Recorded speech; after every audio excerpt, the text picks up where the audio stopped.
Is thick with anticipation as Donald Trump prepares to return to the White House, and this is the only second president in the history of the United States who has managed to return to the White House after losing elections after his first term. So with the countdown on to his swearing-in ceremony, the excitement that seems to be buzzing amongst the supporters and the critics alike, with Trump's return to the White House after a long and controversial campaign, as he is now returning to the Oval Office as one of the most powerful presidents in the history of America.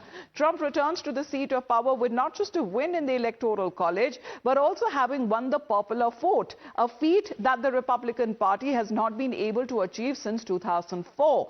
Now, the judges appointed by the Republican administration have a 6-3 majority in the Supreme Court, and the party has the control of the both U.S. Senate as well as the U.S. House of Representatives. Many view this comeback as a powerful statement which signaled Donald Trump's enduring influence over the Republican Party and his unwavering support base. Now, the atmosphere, which is charged with excitement among those who have rallied behind him throughout his journey as well, and the grand celebrations that have already begun over the weekend, including fireworks in Virginia, a mega Make America Great Again rally in Capital One Arena, an informal ball as well as pre-inaugural reception that was hosted by Mark Zuckerberg alongside billionaire backers like Miriam Adelson, Tillman Fertitta and Todd Ricketts. Now, Indian billionaires Mukesh Ambani, Neeta Ambani, along with Donald Trump, who met him at the yesterday's celebrations that kicked off in Washington, D.C. Which is, unheard of, especially, I shouldn't say this for a Republican. The Republicans are actually becoming the mainstream party. And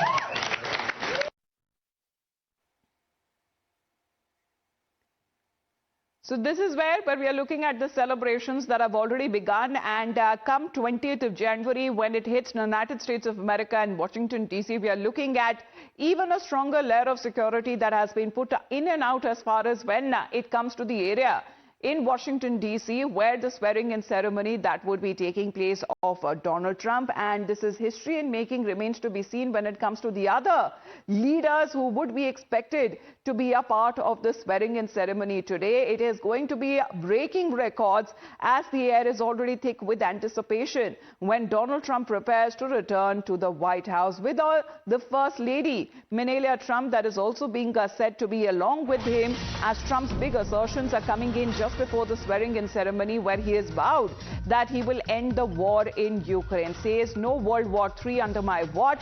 TikTok is back in United States, and Trump says did a little TikTok thing as well. So 24 hours, quite dramatic there for many of those content creators in the United States of America who are heavily dependent on TikTok, and a ban that was put in place for a few hours. Now, when it comes to TikTok is back online, the services that have been restored under Donald Trump. Thank you. Thank you very much. We won. We won.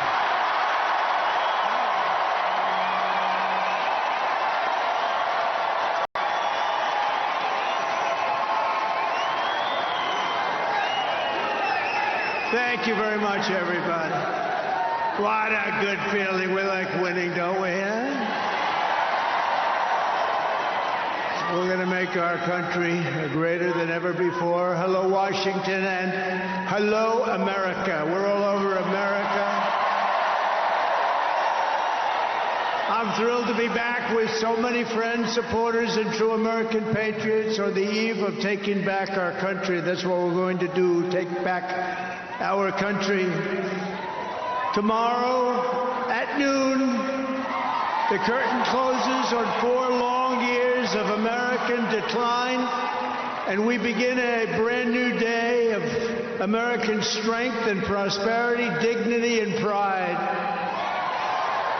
Bringing it all back. Once and for all, we're going to end the reign of a failed and corrupt political establishment in Washington, a failed administration. We're not going to take it anymore. We're going to stop the invasion of our borders. We're going to reclaim our wealth. We're going to unlock the liquid gold that's right under our feet, liquid gold. We're going to bring back law and order to our cities. We're going to restore patriotism to our schools, get radical left, woke ideologies the hell out of our military and out of our government. And we are going to make America great again.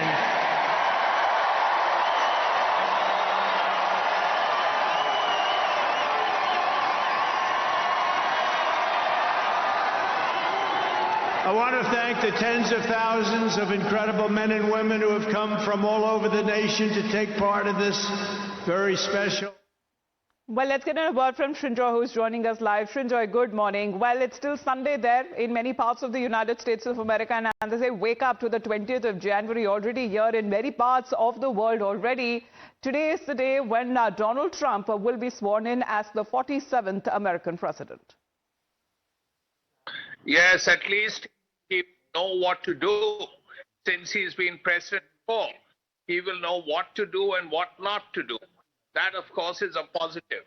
The important point is he's made a lot of promises, and it's important to see what happens now, because the first thing he has said is he will end the war in Ukraine in a day. Now, let's hope that end the war, even if it takes more than a day. It will be a huge feat, because this war has been going for over 2 years, 1,000 days, and it has to be said that the casualties have been huge. Russia alone would have suffered over 100,000 casualties and killed it, according to many estimates. Ukraine too has suffered enormously. So if President Trump can actually end the war, that would be a very, very big thing, not just for America, not just for Ukraine and Russia, but also for the whole world. India will benefit, because once the war ends, three things will happen. Prices of fuel, food, and fertilizer will all come down, and India will benefit, and the third world will benefit. The whole world will benefit. That's the one thing. There are two things India will have to watch for, because President Trump said that the favorite word in English language for him is tax. If he increases tariffs on everything and on each, then it was going to hurt India. The other point, Srinjoy, we're just going to reconnect that link with you, of course, as far as to have a better connecting all along. As far as this big announcement that has been made by Donald Trump as he will be sworn in as America's president, he is now vowed to end the Ukraine war, saying that there will be no World War III under my watch.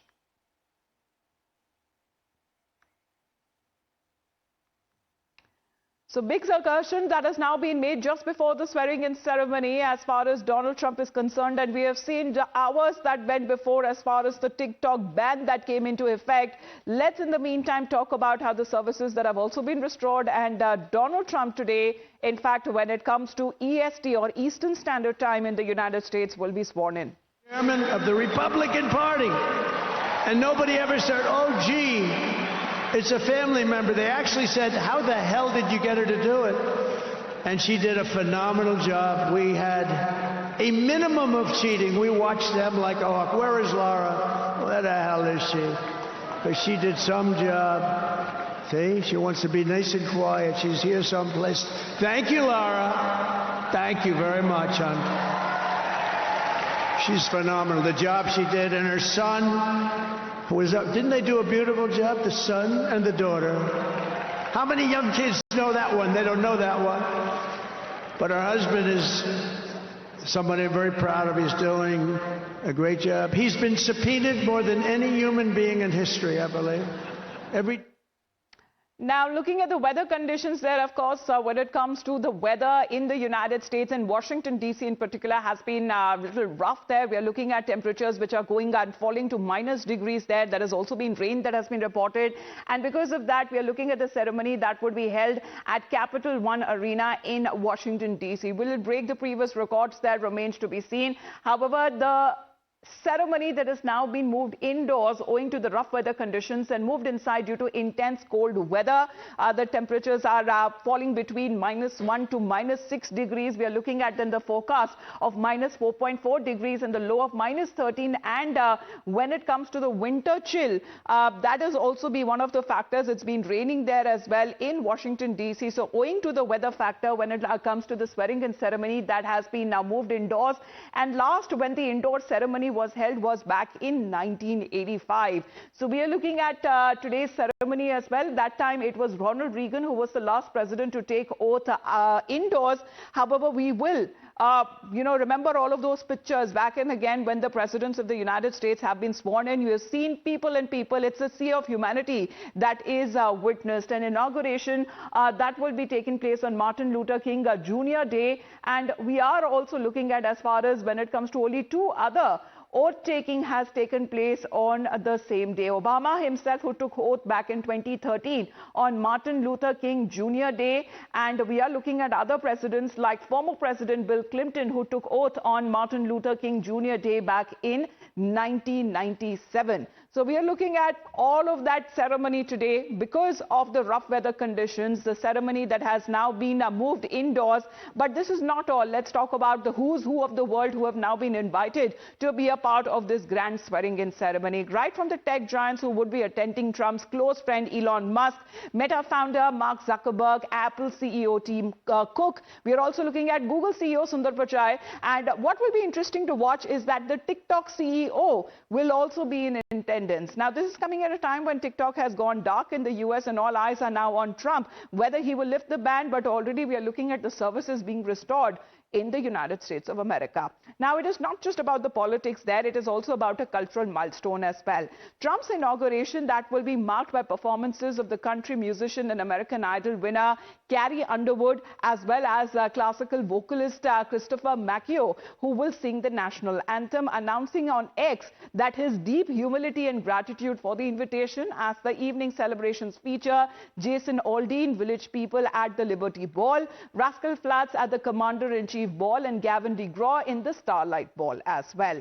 Let's in the meantime talk about when it comes to the economic nationalism, when it comes to the agenda that is now being set for the expectations are high on what lies ahead for Donald Trump. Because here, when it comes to the tagline, of course, that we have often heard him say, "Make America Great Again," and this is all about resurgence. It is all about policy directions, international relations, and also about domestic agendas as well. America First is the clear theme this time round, as we heard him say that when it comes to the last 4 years of corruption that has now been witnessed, all of that would be done and dusted away, especially when it comes to the issues of rising inflation. That would be looked upon. We are looking at the party support, Republican renewal that we are looking at, the mega support that Donald Trump had received during the elections back in November 2024. And of course, when it comes to the agenda, time and again being that the theme is Make America Great Again. So in the meantime, let's also take a look as far as his signature moves are concerned. Donald Trump, of course, time and again that he has been seen, how he celebrated his victory and now how he celebrates when it comes to all of those receptions that have been taking place just before the grand swearing-in ceremony.